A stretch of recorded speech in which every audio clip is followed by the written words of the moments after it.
Hi guys, I'm Shmee, hello and welcome back to the channel where you join me on a beautiful day back with my Ferrari GTC4Lusso. Now the car's been away recently behind the scenes and not so much on video. It's actually just returned from its annual service as well as having the wheels swapped back over to the summer ones. But out of all of the Shmeemobiles, this is where I spend the most time. I've now owned it for a year and 2 months. In that time I've driven the car 10,000 miles, which for a V12 Ferrari is actually quite a lot. Now I intended to own it for perhaps 2 years or so, but like any car guy, I'm starting to wonder what could come next. What could possibly replace the Lusso as my daily driver in the garage? Well, today we'll take it out for a drive to discuss some of the options and a bit more about the ownership so far. But I'm also very excited to announce that I have again partnered up with Omaze to offer one of you the chance to win a Ferrari GTC4Lusso V12 along with $20,000 in cash with taxes and shipping included, as well as supporting a good cause in the process, the Race Day Foundation. You'll find more about that at omaze.com/shmee and also the link down in the description. Today though, let's talk Lussos, take it out for a drive and see what could come next.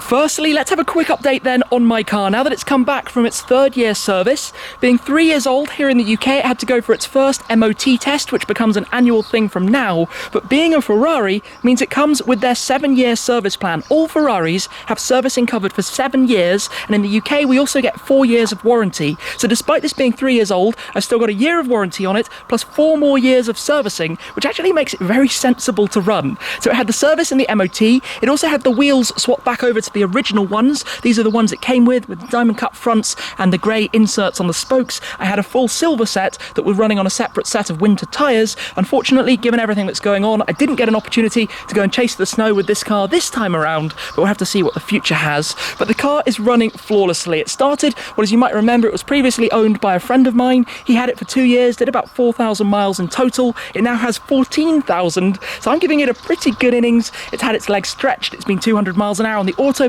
it's been around Europe a bit, it's crawled around London, it's done everything. I'm using it as, well, like I said, as my daily car because it mixes this level of comfort, technology and practicality while also being really cool because it's a Ferrari with a gigantic V12. It sounds amazing. I've got the Novitec Switchtronic for the exhaust so the valves can be always opened. It looks pretty cool. I know the looks are a bit Marmite, some people hate them, but I love this 3-door hatchback style. I enjoyed my FF that I had before an awful lot for about 2 and a bit years, and then of course had an interim period without before getting back into my second Ferrari, the GTC4Lusso, which is also available as a V8. Mine is the V12, the same as with Omaze. More on that, as I said, in the description below. But let's come around actually and get this fired up to bring it into life. But overall, I have to say the Ferrari ownership experience is brilliant. They look after you so well, and the fact that you have this extended warranty and servicing makes them really, really good cars to own. Let's bring it into life.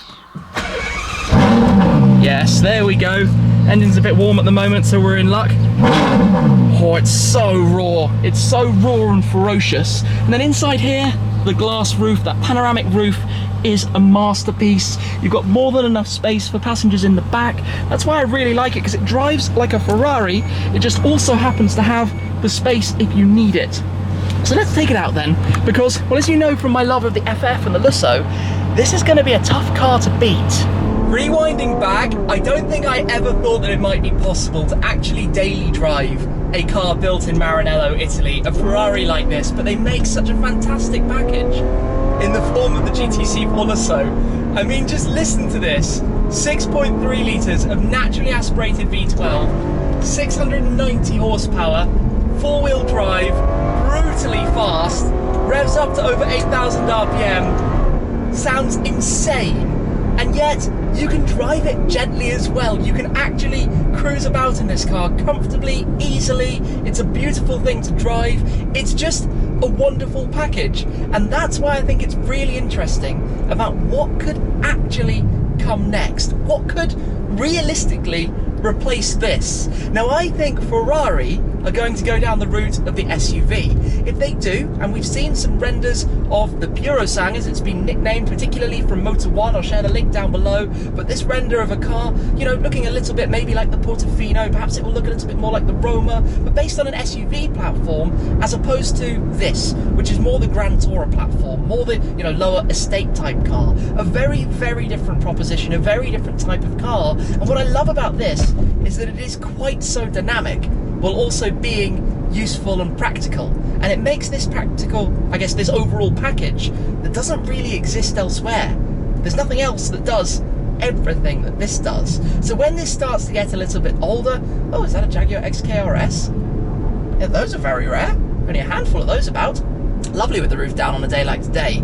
So when this gets a little bit older and I'm looking for something new, I don't know if it's going to be possible to directly replace it, or if I'm going to have to open up the options and take a look at other things, which we will go through some of the possibilities and what might be coming a little bit later on. For the time being, I'm definitely going to keep enjoying this as much as I can, because honestly, it's an insane driving experience. It is so good. I mean, I love it. When you then get back to the countryside, that's where you can hear some of those 8,000 plus RPMs as the engine screams away. And I tell you what, when you get to some twistier roads and some tighter corners, this is where the Lusso is actually really surprising, because it's a huge car. It's a big old thing, it's not exactly the lightest car in the world, but it drives like a Ferrari. And for the Lusso, they also introduced rear wheel steering, which significantly makes this car shrink wrap around you, and it feels so much smaller than you would expect on some of these really tight roads. And then it does that as well, and it just sounds heavenly. But it's all of those Ferrari driving traits, things like the steering being very pointy and direct, the throttle and brake pedal also being very sensitive, and how you just drive it like a sports car, yet it's pretty calm and pleasant if you want it to be as well, which makes an amazing balance.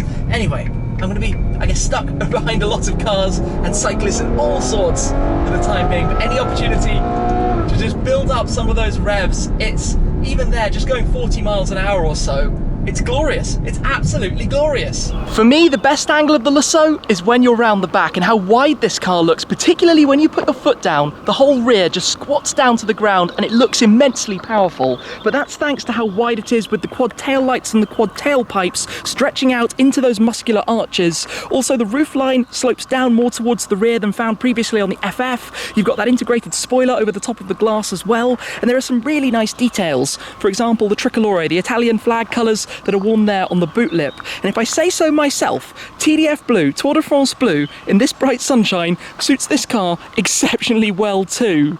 Now let me tell you a little bit more then about this chance to win a Lusso thanks to Omaze.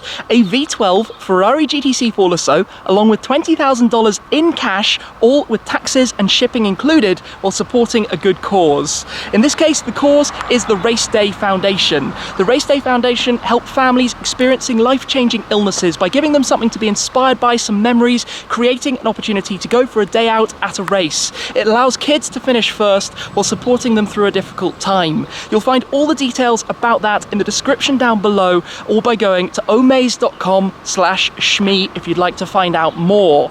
I need to tell you guys though about some of the possible future replacements for the Lusso. Let's get to that in just a second. Let's hop back in, get back on the road.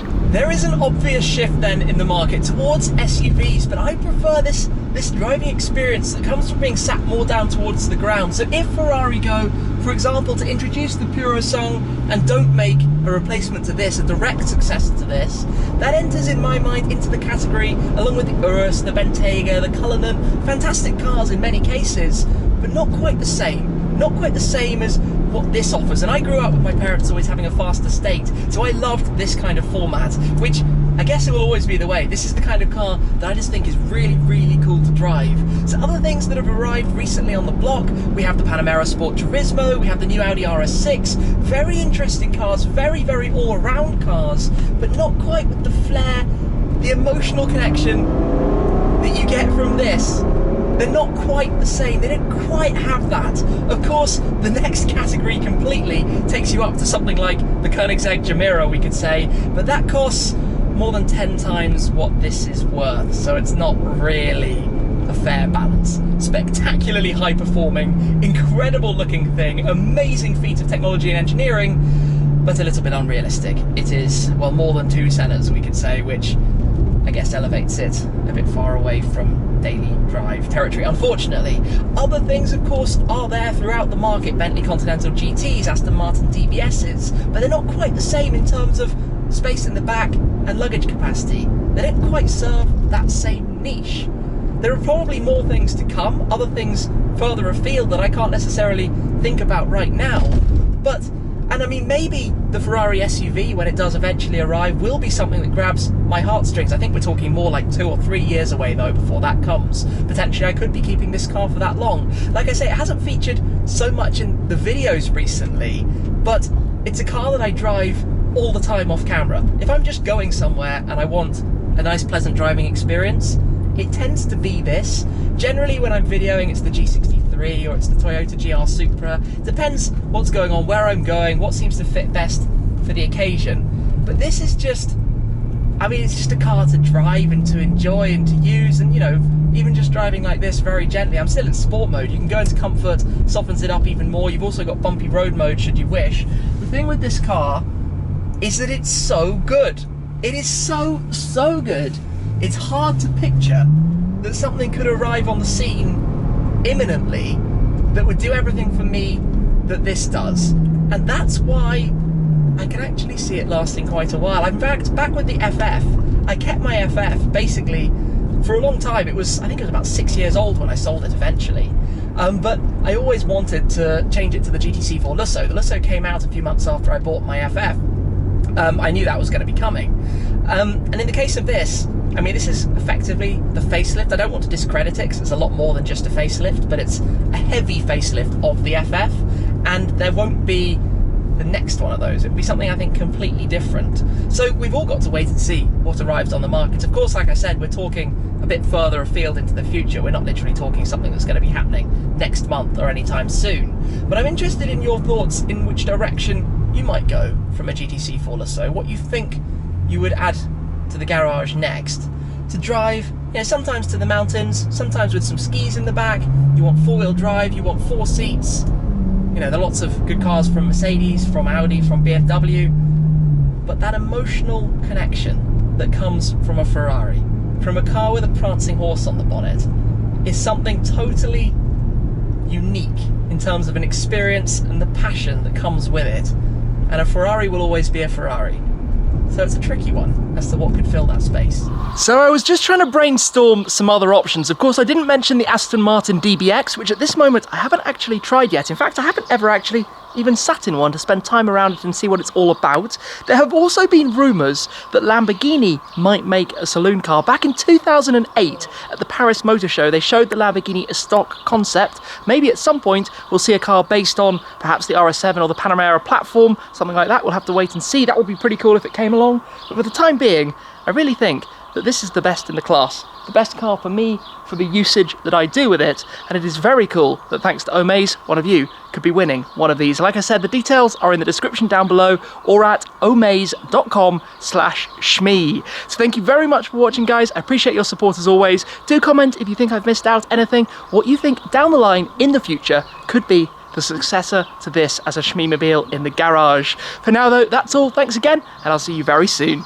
Cheers!